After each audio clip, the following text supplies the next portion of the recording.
Today I have a question from Gina, and Gina actually suffers from irritable bowel syndrome, and she asks for me to explain a little bit more in detail about what the studies were done with Oxy Powder on IBS. Gina, Oxy Powder was submitted to real human clinical trials, safety studies for irritable bowel syndrome and constipation.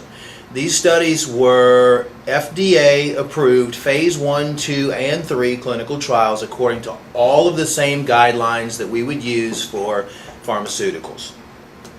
The results of the study were actually very amazing, not really too amazing to me because we've been using this product for years and years and years, but now we have scientific evidence behind the effectiveness of this product.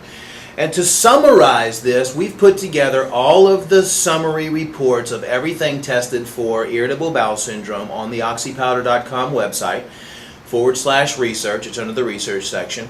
But I'll kind of summarize some of the things that were tested for. Basically, when someone suffers from irritable bowel syndrome, they can have either diarrhea or they can have constipation, and they can have a whole list of symptoms associated with IBS. IBS with constipation was the main focus of the Oxy Powder study clinical trials. What we did was most people that had IBS of the clinical trials had straining during their bowel movements. After 42 days, which was the clinical study period, 92% of the patients that were suffering from IBS and straining during bowel movements had their straining relieved.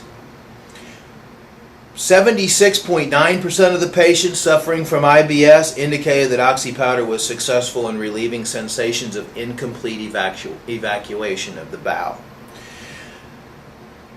This indicated about a 100% success rate for Oxy Powder in relieving sensations of anorectal blockage within 21 days.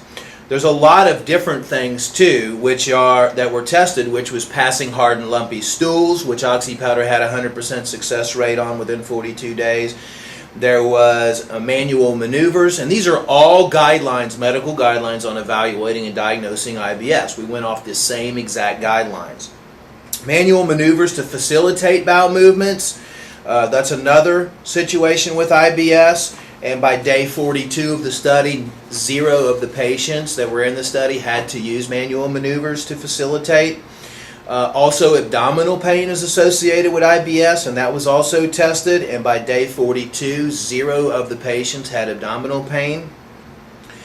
Mucus during bowel movements was also noted in some patients, and by day 42, 0 of the patients had any mucus in their stool. And one of the big things is abdominal bloating and fullness. Abdominal fullness and bloating, we had a 92.3% success rate, which means 92.3% of the patients that started with abdominal bloating had 0 abdominal bloating on day 42. So I hope that goes over a few of the things that we were testing for. If you would like a full, complete packet of the studies that were performed, you can also get that. We post that live for everybody to review. We're not trying to hide anything.